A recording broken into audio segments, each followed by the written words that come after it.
नमस्कार, सिडबी एमएसएमई संवाद कार्यक्रम में आप सभी का हार्दिक अभिनंदन। आज इस श्रृंखला का छठा एपिसोड है। थीम है वर्किंग कैपिटल सॉल्यूशंस, एक ऐसा विषय जो हर एमएसएमई की डेली लाइफ से सीधा जुड़ता है। बिजनेस को अगर स्मूथली रन करना है तो उसका आधार है वर्किंग कैपिटल। चाहे रॉ मटेरियल प्रोक्योर करने की बात हो, सैलरीज देने की, या फिर कस्टमर्स ऑर्डर को टाइमली डिलीवर करने की, working capital is very important. लेकिन कई बार एमएसएमईज के लिए कैश फ्लो बैलेंस मेंटेन करना एक चैलेंज बन जाता है। तो आइए आज के अंक में वर्किंग कैपिटल मैनेजमेंट की प्रैक्टिकल टिप्स शेयर करेंगे और साथ ही जानेंगे कुछ बेस्ट प्रैक्टिसेस। साथ ही आपको बताएंगे कि वर्किंग कैपिटल के फाइनेंसिंग ऑप्शंस क्या होते हैं और जानेंगे डिजिटल टूल ट्रेड्स के बारे में। मैं हूं अमित अरोरा और दूरदर्शन स्टूडियोज में वर्किंग कैपिटल सॉल्यूशंस पर चर्चा के लिए स्वागत कीजिए डॉक्टर सुभाष मुंद्रा का। नमस्कार। नमस्कार। नमस्कार अमित जी। सुभाष मुंद्रा जी का बैंकिंग क्षेत्र में 4 दशकों से ज़्यादा का अनुभव रहा है। आप फॉर्मर डिप्टी गवर्नर आरबीआई और साथ ही former CMD bank of Baroda. तो सबसे पहला सवाल मुंद्रा जी यही है कि वर्किंग कैपिटल क्या है और एमएसएमईज के लिए ये इतना क्रिटिकल क्यों है? किसी बिजनेसमैन ने एक बिजनेस शुरू करना है तो उसके 2 हिस्से हो सकते हैं जिनको हम बहुत सरलता से कह सकते हैं। एक हिस्सा है प्रोजेक्ट लगाने का और एक हिस्सा है प्रोजेक्ट चलाने का। अच्छा, तो मैं कहूँगा कि जो आपका कैपिटल इन्वेस्टमेंट है वो प्रोजेक्ट लगाने के लिए है, लेकिन लगने के बाद अगर जो प्रोजेक्ट चलाने के लिए चाहिए वो वर्किंग कैपिटल है तो आपको रॉ मटेरियल खरीदना है, उसके लिए पैसा चाहिए। आपने अगर लोग इंगेज किए हैं, उनकी सैलरी देना है, इलेक्ट्रिसिटी है, वाटर कंजम्पशन है, कंज्यूमेबल है, यानी जो डे टू डे जो खर्चे होते हैं उसके लिए जिस फंड की आवश्यकता है वो वर्किंग कैपिटल है। ओके, पर अक्सर हम एक शब्द सुनते हैं operating cycle, cash conversion cycle, इसे कैसे समझें? जहाँ से आपने पहला खर्चा करना शुरू किया रॉ मटेरियल खरीदने का और फाइनली जब आपको बायर से पैसा वापस आया, इस पूरे चक्र में जो समय लगेगा उसको आप ऑपरेटिंग साइकिल कहते हैं। तो इस वर्किंग कैपिटल के कौन से चैलेंजेस हैं जो एमएसएमई को उसका सामना करना पड़ता है? देखिए, 3-4 तरह के चैलेंज होते हैं। आपने अपना प्रोडक्ट बेचा लेकिन बायर आपसे ज़्यादा से ज़्यादा समय मांग रहा है। दूसरा चैलेंज ये होता है कि आपके पास इन्वेंट्री जितनी आपकी ज़रूरत है, कई बार इन्वेंट्री उससे ज़्यादा इकट्ठी हो जाती है या इन्वेंट्री जितनी ज़रूरत है उससे कम हो जाती है। और अक्सर हमने देखा है कि अगर वो लोन लेने जाएं तो वहाँ पर लिमिटेड क्रेडिट हिस्ट्री होने का भी एक चैलेंज रहता है। ये एक ख़ास तौर से जो नए एंटरप्रेन्योर्स हैं उनके लिए, क्योंकि अगर आप बैंक के पास या कोई भी एनबीएफसी के पास भी जाएंगे तो वो एक फार्मल सिस्टम है, आपकी फार्मल क्रेडिट हिस्ट्री देखना चाहेंगे, वहाँ ये चैलेंज आता है। लेकिन अब अगर इस चैलेंज से निपटना है और अगर हम फॉर्मल फाइनेंस की ओर आएँ तो वहाँ पर वर्किंग कैपिटल के फाइनेंसिंग ऑप्शंस क्या क्या हैं? देखिए, फार्मल सिस्टम में 3-4 बहुत क्लियर ऑप्शन है। सबसे पहला ऑप्शन होता है कि आपको what they call as working capital demand loan या वर्किंग कैपिटल टर्म लोन, जहाँ की वर्किंग कैपिटल की आपको एक मुश्त में लोन दिया जाता है और आप उसको इंस्टॉलमेंट में पे करते हैं।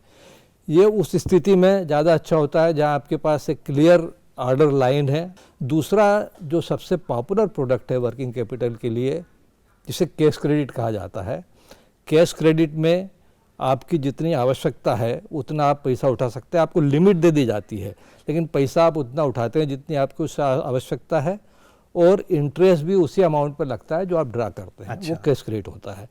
ये उस स्थिति में अच्छा है जब आपको वर्किंग कैपिटल की लगातार आवश्यकता है, लगातार प्रोडक्शन साइकिल चल रहा है, कम ज़्यादा हो रहा है। तीसरा होता है ओवरड्राफ्ट। ओवरड्राफ्ट एक तरह का टेम्परेरी अरेंजमेंट है कि कभी आपको बायर से पैसा आना था लेकिन आने में विलम्ब हो गया तो आपको थोड़े समय के लिए अगर पैसा चाहिए तो वो ओवरड्राफ्ट से हो जाता है। तो ये तीसरा ऑप्शन है।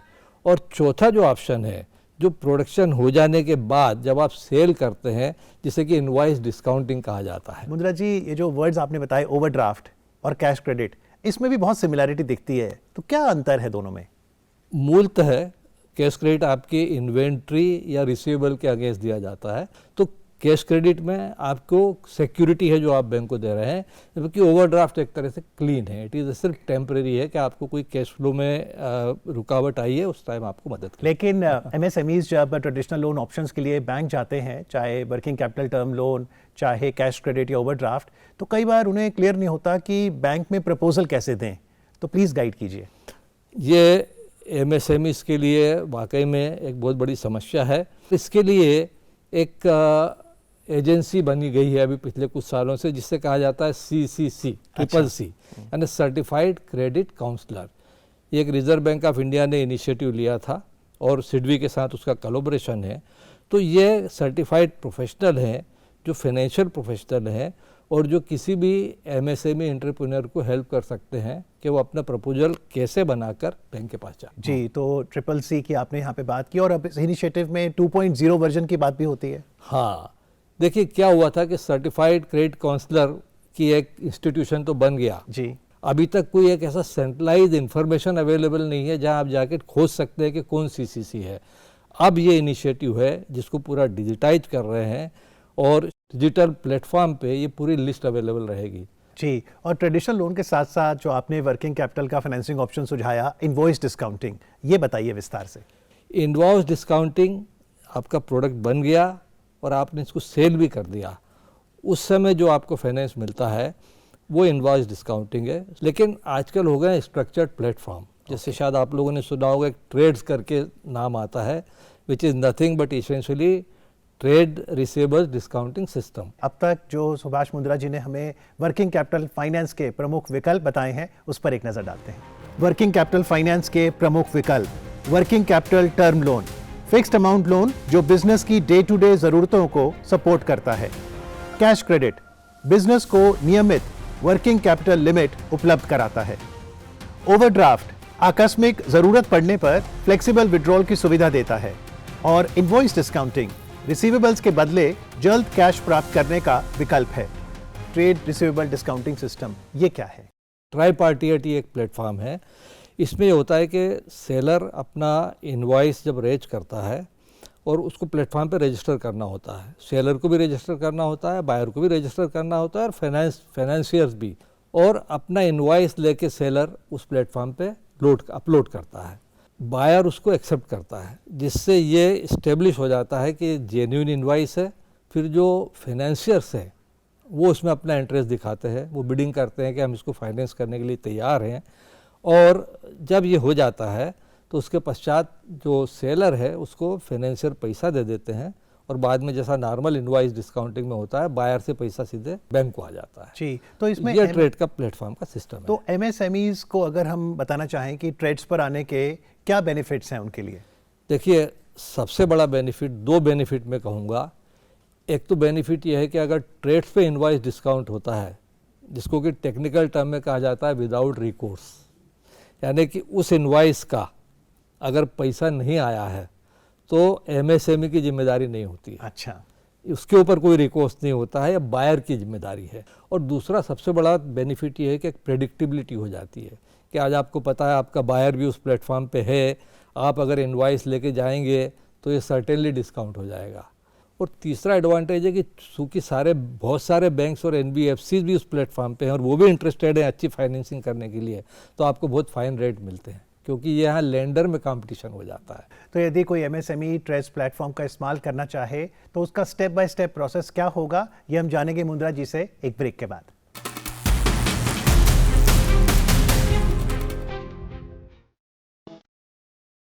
बिजनेस बढ़ाने के लिए सही वर्किंग कैपिटल जरूरी है।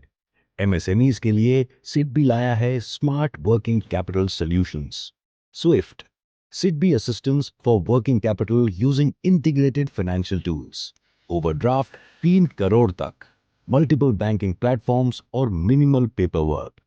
और step SIDBI term loan to enhance production, working capital term loan 3 crore तक और 3 साल तक का फ्लेक्सिबल रीपेमेंट। वर्किंग कैपिटल जो आपके बिजनेस को दे मोमेंटम।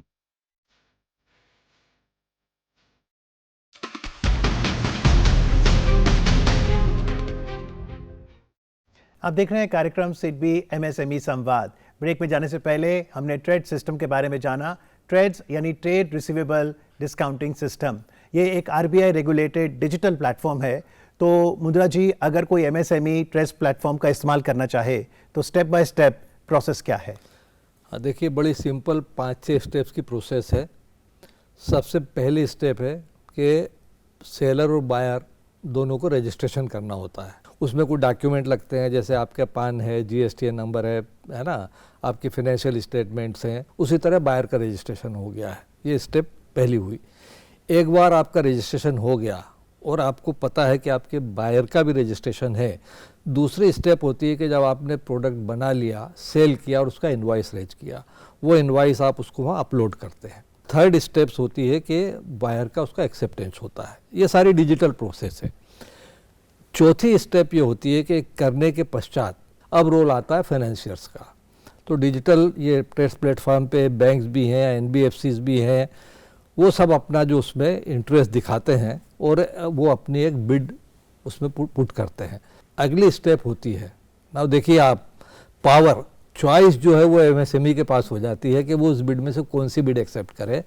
तो MSME जिस बिड को अप्रूव करता है वो फाइनेंशियर अप्रूव हो जाता है और लास्ट स्टेप में वो फाइनेंशियर इनवाइस का जो भी परसेंटेज है वो काट के पैसा डायरेक्टली जो है MSME के बैंक अकाउंट में यानी ट्रांसफर। बिड मतलब बैंक का डिस्काउंटिंग रेट है। हाँ, ओके, तो कंपटीशन आने से उसके पास चॉइस है चॉइस है। और एक बार पहली ट्रांजैक्शन हो गई तो फ्यूचर ट्रांजैक्शंस करना MSME के लिए और सरल हो जाएगा। फिर तो देखिए आपकी जो सारी जो रजिस्ट्रेशन है, KYC है, ये सब वन टाइम प्रक्रिया है। Okay. ये हो गई।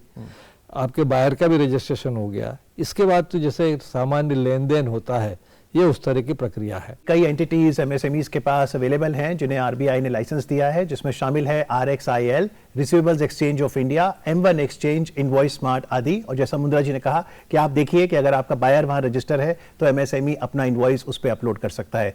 पर क्या वो अपनी पेमेंट्स को मॉनिटर भी कर सकता है? कंप्लीट ट्रैकिंग फैसिलिटी अवेलेबल है। जी, तो आइए एक बार रिकैप करते हैं। ट्रेड्स प्लेटफॉर्म क्या है और कैसे मदद करता है? ट्रेड्स RBI नियमित डिजिटल इनवॉइस डिस्काउंटिंग प्लेटफॉर्म है। MSME इनवॉइस के सामने ड्यू डेट से पहले पेमेंट प्राप्त कर सकते हैं। इसमें कोलैटरल की आवश्यकता नहीं होती और नया कर्ज भी नहीं लेना पड़ता। इस प्लेटफॉर्म पर बैंक्स और NBFCs कंपेटिटिव बिडिंग करते हैं, जिससे बेहतर रेट्स मिलते हैं। यह है प्रिडिक्टेबल कैश फ्लो और पेमेंट सर्टिनिटी विदाउट रिकोर्स की सुविधा देता है।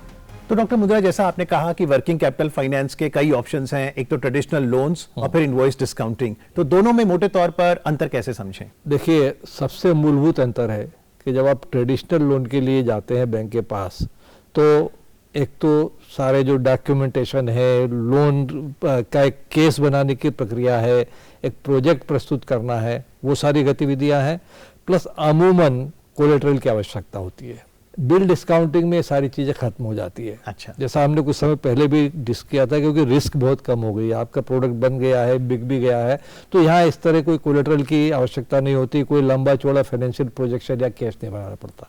ये इसका मूलभूत अंतर है। जी बिल्कुल। चलिए, कार्यक्रम सिडबी MSME संवाद में अब आपको एक रियल लाइफ केस स्टडी दिखाते हैं। आज हम आपको बनारस ले चलते हैं। बनारस का नाम आए और बनारसी साड़ी का जिक्र ना हो, ऐसा हो नहीं सकता। आज जो कहानी हम आपको दिखा रहे हैं, ये वस्त्र विला इंडिया प्राइवेट लिमिटेड की है, जो कि कपड़ा मैन्युफैक्चर है, खासतौर पर बनारस की फेमस सिल्क साड़ीज बनाते हैं। आइए जानते हैं कैसे इन्होंने अपने वर्किंग कैपिटल को मैनेज किया और अपने सपनों को दी एक नई उड़ान। वाराणसी, जो कि भारत में सिल्क बुनाई का सदियों पुराना केंद्र माना जाता है, यहीं पर 2021 में वस्त्र विला इंडिया प्राइवेट लिमिटेड की नींव रखी गई, जिसने बनारसी सिल्क की परंपरा को आधुनिक व्यापारिक सोच के साथ जोड़ा।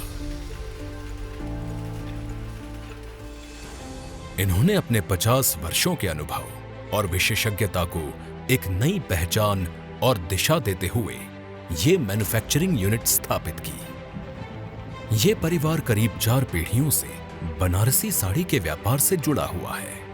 आज वस्त्र villa India private limited pure Banarasi और विभिन्न प्रकार के फैब्रिक के प्रोडक्शन में गुणवत्ता और भरोसे का प्रतीक बन चुकी है।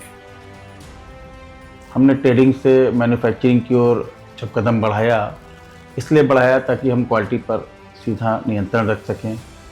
हमारा विज़न था कि बनारसी सिल्क को वैश्विक मानदंडों के स्तर पर पहुंचाया जाए। टेक्सटाइल सेक्टर में रॉ मटेरियल खरीदना और स्टॉक मैनेजमेंट एक लगातार सामने आने वाला चैलेंज है। यही वजह है कि वर्किंग कैपिटल और कैश फ्लो का सही प्रबंधन ही बिजनेस की तरक्की की कुंजी है। कैश फ्लो की कमी की वजह से बाजार के महंगे और शॉर्ट टर्म ऋणों पर निर्भर रहना पड़ता है, जिनका हाई इंटरेस्ट रेट बिजनेस पर अतिरिक्त बोझ डालता है। वस्त्रविला इंडिया प्राइवेट लिमिटेड ने 2023 में टर्म लोन लिया, जिससे उन्हें व्यापार को ऊंचाइयों पर ले जाने में मदद मिली। साथ ही उन्हें इन्वेंट्री को उचित स्तर पर बनाए रखने, कच्चा माल खरीदने और व्यवसाय को बिना रुकावट सुचारू रूप से चलाने में बैंक से वर्किंग कैपिटल सपोर्ट मिला। इन्होंने अपनी उत्पादन क्षमता को बढ़ाने के लिए नई तकनीक की मशीनें ली, जिस पर इन्हें 2025 में सब्सिडी भी मिली। सिल्क मैन्युफैक्चरिंग में हमेशा पेमेंट डिलेड आता है, पेमेंट आने में समय लगता है, क्योंकि वर्किंग कैपिटल का हमें सपोर्ट था, जिसकी वजह से हमें रॉ मटेरियल को बाय करने में, अपने वीवर्स को और रॉ मटेरियल वेंडर्स को पेमेंट करने में हमको कभी भी दिक्कत नहीं आई। सही फाइनेंशियल प्लानिंग ने हमें पेमेंट डिले को हैंडल करने में बहुत ही स्ट्रॉन्ग क्षमता दी हमें। लिक्विडिटी हमारी बेहतर हुई, इन्वेंट्री टर्नओवर हमारा सुधरा, प्रोडक्शन कैपेसिटी बढ़ी और कैश बफर हमारा तैयार हुआ। इसी कारण से आज हमारी प्रोडक्शन यूनिट बायर और सप्लायर दोनों के साथ बेहतर निगोशिएशन पावर है। कंपनी प्रमोटर्स का अनुभव, वर्किंग कैपिटल की समझ और व्यवसाय को संभालने की उनकी योग्यता ने इस माइक्रो यूनिट को एक सफल बिजनेस मॉडल में बदल दिया है। इस कंपनी की कहानी दिखाती है कि कैसे सही समय पर मिली वित्तीय सहायता एक उद्यम को नई ऊंचाइयों पर ले जा सकती है। आज इनका कैश फ्लो और ऑपरेशन पूरी तरह से संतुलित है। मेरा सरल संदेश है, बिजनेस सिर्फ प्रोडक्शन पे नहीं चलता है, बल्कि अनुशासित कैश फ्लो और वर्किंग कैपिटल से चलता है। अगर आपका फाइनेंस डिसिप्लिन्ड है, अनुशासित है, तो बिजनेस अपने आप मजबूत हो जाएगा। इस कंपनी का अनुभव ये दर्शाता है कि जब बिजनेस को उपयुक्त संचालन, बेहतर योजना और सही वर्किंग कैपिटल सपोर्ट मिलता है, तो बिजनेस की बुनियाद मजबूत होती है और प्रगति स्थिर रूप से आगे बढ़ती है। हो पूरा सपना तो कर कुछ अपना। मुंद्रा जी, आपने सक्सेस स्टोरी देखी, इस समय आपके मन के भाव क्या हैं? ये जो इनकी कहानी और इनकी यात्रा देखी तो कुछ पोएटिक भाव आ गए हैं और मुझे बशीर बद्र साहब की कुछ एक शेर याद आ रहा है जो शायद इसमें बड़ा उचित लगता है। और ये कुछ इस तरह है कि हम दरिया हैं, हमें अपना हुनर मालूम है, हम जहाँ से गुजरेंगे वहाँ रास्ता बन जाएगा। वाह, बहुत सुंदर। हुनर है तो कदर है। पर जब हम ग्राउंड में जाते हैं तो कई बार हम देखते हैं एमएसएमईज के केस में कि उनके पास कस्टमर है, ऑर्डर है और कागज पर मुनाफा भी है, लेकिन कैश सिचुएशन टाइट है। तो अमूमन क्या ऐसी कॉमन मिस्टेक्स हैं जो एमएसएमईज करते हैं जिससे कि उनका वर्किंग कैपिटल डिस्टर्ब हो जाता है? अपना टर्नओवर बढ़ाने के लिए आपका जो खुद का डिसिप्लिन है सेलर का कि भाई मैं इतनी क्रेडिट दूंगा या नहीं दूंगा, आदमी डाइल्यूट करना शुरू कर देता है। आप इतनी लंबी क्रेडिट देने लगते हैं बायर्स को कि आपके पास वर्किंग कैपिटल साइकिल के लिए पैसा नहीं है जितना लंबी आप दे रहे हैं, तो वहाँ आपका कैश खत्म हो जाता है। आप सप्लायर से टर्म निगोशिएट नहीं कर पाते हैं। तो ये जो सारी स्थितियां हैं कि जिसमें आपको प्रॉफिट जो है सिर्फ कागज का प्रॉफिट दिखता है, लेकिन आपकी जो वर्किंग कैपिटल साइकिल है। तीसरा होता है इन्वेंट्री। कई बार क्या होता है कि भाई डिस्काउंट मिल रहा है या मुझे क्रेडिट मिल रही है, तो आपको जितनी जरूरत है उससे ज़्यादा आप इन्वेंट्री भर लेते हैं, उसमें भी वर्किंग कैपिटल स्टक हो जाती है। और जो चौथी चीज़ है जो अमूमन एमएसएमई में ज़्यादा होती है कि आप इस बात को फर्क करना भूल जाते हैं कि क्या बिजनेस है और क्या पर्सनल है। अच्छा, ये भी आपस में मिक्स होने लगता है। तो ये कुछ चीज़ें हैं जो बहुत ज़रूरी है कि जिन्हें मैनेज किया जाए। लेकिन अगर हम अब बेस्ट प्रैक्टिसेस की बात करें, अगर मुझे अपने बिजनेस की वर्किंग कैपिटल में सुधार लाना है तो क्या बेस्ट प्रैक्टिसेस है? बहुत ज़रूरी है कि एक तो आप बायर के साथ जो टर्म्स निगोशिएट करते हैं, उसमें आप देखिए कि किस तरह आप ऐसे टर्म्स निगोशिएट करें कि आपको बायर से पैसा जल्दी मिले। दूसरा, कई बार ये होता है कि आप थोड़ा वो डिस्काउंट ऑफर करेंगे, बायर आपको पैसे जल्दी देने को तैयार हो जाएगा। इसी तरह सप्लायर्स के साथ भी अगर आप कोशिश करें कि भाई निगोशिएट करें कि वो आपको कुछ लंबी लाइन ऑफ क्रेडिट दे दे। इसी तरह इन्वेंट्री का है, इन्वेंट्री मैनेजमेंट बहुत इंपॉर्टेंट है। खाली डिस्काउंट या क्रेडिट मिल रही है उस हिसाब से इन्वेंट्री को आपको बढ़ा के नहीं रखना है, साथ ही इन्वेंट्री का कंट्रोल कैसे करना है। तो आइए एक नज़र डालते हैं कि कौन कौन सी ऐसी बेस्ट प्रैक्टिसेस हैं जिससे कि बिजनेस के वर्किंग कैपिटल में सुधार आ सकता है। वर्किंग कैपिटल सुधार के बेस्ट प्रैक्टिसेस, बायर्स के साथ क्लियर क्रेडिट टर्म्स तय करें, इन्वेंट्री को स्मार्टली मैनेज करें, पार्शियल एडवांस और अर्ली पेमेंट इंसेंटिव्स का उपयोग करें, डेली कलेक्शन फॉलोअप और कैश डिसिप्लिन बनाए रखें, पर्सनल और बिजनेस अकाउंट्स को हमेशा अलग रखें। लेकिन सवाल उठता है कि आखिरकार एमएसएमई को कैसे पता चलेगा कि उसके बिजनेस की वर्किंग कैपिटल सिचुएशन अब गंभीर हो गई है? वो कौन से वार्निंग साइंस होंगे, जानेंगे ब्रेक के बाद।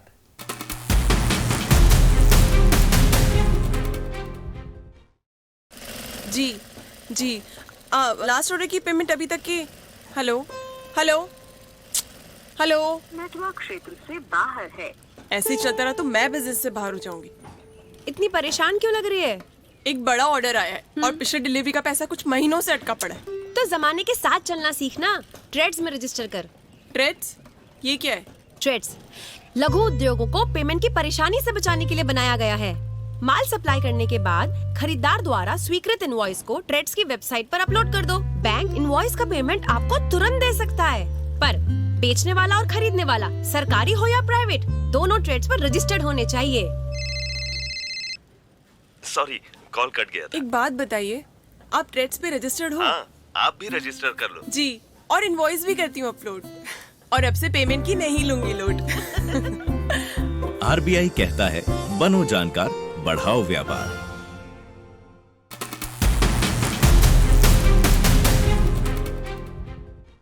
आप देख रहे हैं कार्यक्रम सिडबी एमएसएमई संवाद। आज की थीम है working capital solutions. Doctor Subhash Mundra, कोई भी बिजनेस ये कैसे जाने कि अब वर्किंग कैपिटल की सिचुएशन गंभीर हो गई है? वर्किंग कैपिटल स्ट्रेस के वार्निंग साइंस क्या होंगे? देखिए, आपने अगर बिजनेस लगाया है, प्रोजेक्ट लगाया है, नेचुरली बैंक से लोन लिया होगा, उसकी किस्तें भरनी होती है। अगर ये स्थिति आ रही है कि आप किस्तें समय पे नहीं भर पा रहे हैं, उसका ब्याज नहीं चुका पा रहे हैं, आपके जो सप्लायर्स हैं उनको समय पे पेमेंट नहीं कर पा रहे हैं, आपके जो एम्प्लॉयज़ हैं उनको समय पे सैलरी नहीं दे पा रहे हैं, आपके बिजली के बिल पेंडिंग हो रहे हैं, तो अगर इस तरह की चीज़ें हो रही हैं और बार बार हो रही हैं, तो इसका मतलब है कि आपका बिजनेस अभी स्ट्रेस में है। किसी भी एमएसएमई के लिए सबसे इम्पॉर्टेंट चीज़ है कि अपनी वो सारी चीज़ें रिव्यू करें। इसका मतलब वर्किंग कैपिटल मैनेजमेंट एक स्ट्रेटेजिक टूल है, ये सिर्फ फाइनेंसिंग की बात नहीं है। आप बहुत, अगर मैं अपने अनुभव से कहूँ और जो स्टैटिस्टिक्स अवेलेबल हैं, जहाँ तक मेरी जानकारी है, भारत में बहुत सारे एमएसएमई इसलिए फेल नहीं हुए कि वो प्रॉफिटेबल नहीं थे, वो इसलिए फेल हुए कि उनके पास कैश नहीं था। And is a very bitter fact. Doctor Subhash Mundra, अब मैं आपके साथ कुछ सोच शेयर करना चाहूँगा और आप बताइएगा ये मिथ है या रियलिटी। पहली सोच, कैश फ्लो मैनेज करने का मतलब है पेमेंट्स जल्दी कलेक्ट कर लेना। I think is a big myth. इसमें सप्लायर्स के साथ आप किस तरह के कांटेक्ट करते हैं, कैसे मैनेज करते हैं, इन्वेंट्री मैनेजमेंट कैसा है, एक्सपेंसेस मैनेजमेंट कैसा है, is a holistic view which is really which matters, not only the efficiency of collection. दूसरी सोच, अगर बायर बड़ी कंपनी है तो पेमेंट डिले का कोई रिस्क नहीं है। I think it is even bigger myth. Okay, चूँकि उनकी बार्गेनिंग पावर सप्लायर के मुकाबले काफ़ी ज़्यादा होती है, जो कि एविडेंट है, तो कि वो पेमेंट साइकिल लंबा अमूमन ज़्यादा होता है। तो this is again A myth. कार्यक्रम सिडबी एमएसएमई संवाद के छठे एपिसोड की थीम है वर्किंग कैपिटल सॉल्यूशन। एमएसएमईज के लिए मुख्य सीख इस प्रकार हैं। वर्किंग कैपिटल सिर्फ फाइनेंस नहीं, बल्कि एमएसएमई की रोजाना ऑपरेशंस और सर्वाइवल की लाइफलाइन है। कैश कन्वर्शन साइकिल को समझना और कम रखना ज़रूरी है। साइकिल जितना लंबा, उतनी ज़्यादा वर्किंग कैपिटल की ज़रूरत। ट्रेड्स जैसे डिजिटल टूल्स एमएसएमईज को बिना कोलैटरल अर्ली पेमेंट और प्रिडिक्टेबल कैश फ्लो देते हैं, और स्मार्ट प्रैक्टिसेस जैसे clear credit terms, inventory control, receivable discipline और कैश प्लानिंग से बिजनेस ज़्यादा स्टेबल और ग्रोथ रेडी बनता है। और कार्यक्रम में वक्त हो चला है लोकप्रिय ऑडियंस Q&A सेगमेंट का। आपको याद होगा कि सिडबी एमएसएमई संवाद के 5वें एपिसोड की थीम थी स्टार्टअप्स, और बहुत से दर्शकों ने अपने सवाल हमें लिख भेजे हैं। बहुत बहुत शुक्रिया। और आपके सवालों का जवाब देने के लिए इस समय ऑनलाइन माध्यम से हमारे साथ जुड़ रहे हैं डॉक्टर निखिल अग्रवाल, IIT दिल्ली से। डॉक्टर निखिल, नमस्कार। नमस्ते। सबसे पहला सवाल अहमदाबाद से अंजलि जी ने पूछा है, मैं एक eco friendly home cleaning products startup चला रही हूँ। प्रोडक्शन और लॉजिस्टिक्स इस समय छोटे स्तर पर हैं। कुछ एंजल इन्वेस्टर्स भी इंटरेस्ट दिखा रहे हैं। ऐसे स्टेज पर क्या फंडिंग रेज करना सही रहेगा या पहले ऑपरेशंस को स्टेबल करना ज़्यादा ज़रूरी है? पहले देखिए, आपको ये समझना है कि आपको स्टार्टअप फंडिंग जो चाहिए इन्वेस्टर से चाहिए, किस कारण चाहिए। क्या आपको बिजनेस बढ़ाना है, मार्केटिंग करनी इसके लिए चाहिए, या आपको अपने ऑपरेशनल और आपके जो प्रोडक्शन है उसको स्टेबलाइज करना है। इसको पहले आपको समझना पड़ेगा। अगर आपको ये क्लैरिटी है अपने आप में, तो इसको आप उसी हिसाब से फंडिंग को आप डिस्कस कर सकते हैं अपने इन्वेस्टर्स के साथ। मेरा ये सजेशन होगा कि फंडिंग डॉक्यूमेंट को प्रॉपर पढ़ें, उसके टर्म्स एंड कंडीशन को देखें और किस कॉस्ट पे फंडिंग आ रही है, क्या इक्विटी के बेस पे आ रही है, उसकी कितनी कॉस्ट आपको पड़ेगी, उसका आप ध्यान रखें। एक और सवाल लेते हैं निखिल जी। ये पूछा है कुणाल जी चंडीगढ़ से। कुणाल एक हेल्दी स्नैकिंग D2C स्टार्टअप चला रहे हैं, यानी सीधे ग्राहक तक पहुंच रहे हैं, डायरेक्ट टू कस्टमर। उनका कहना है कि उनकी सेल्स लगातार बढ़ रही है, लेकिन मार्केटिंग और लॉजिस्टिक्स में काफ़ी ज़्यादा खर्च हो जाता है और फिलहाल प्रॉफिट साफ तौर पर नज़र नहीं आ रहे हैं। कुणाल ये जानना चाहते हैं कि क्या ऐसी स्थिति में फंडिंग रेस करना बेहतर होता है? D2C स्टार्टअप में कैश बर्न शुरू में ज़्यादा होता है, क्योंकि आपको कस्टमर ज़्यादा एक्वायर करने पड़ते हैं, आपका रनवे भी कम हो जाता है। तो आपको ये ध्यान रखना है कि पहले आपका कैश बर्न कम हो और फिर आपका, लेकिन आपका जब आपका कस्टमर बेस बढ़ेगा, ये इन्वेस्टर्स को पता होता है कि D2C स्टार्टअप के अंदर वंस कस्टमर बेस ज़्यादा बड़ा हो जाता है तो आपका बैलेंस आउट हो जाता है। तो आपको सच में एक पैसे की ज़रूरत पड़ेगी, पर आपको कॉस्ट ऑफ कैपिटल, आपकी ओनरशिप कितनी जाती है, क्या आपको कहीं और से सपोर्ट मिल सकता है। ऑडियंस के सभी सवालों का जवाब देने के लिए डॉक्टर निखिल अग्रवाल, आपका बहुत बहुत धन्यवाद। Thank you very much. नमस्ते। तो ये तो थे ऑडियंस Q&A। यदि आप भी संवाद का हिस्सा बनना चाहते हैं तो आप अपने प्रश्न हमें भेज सकते हैं। हमारे ईमेल का पता नोट करें, samvad@sidbi.in।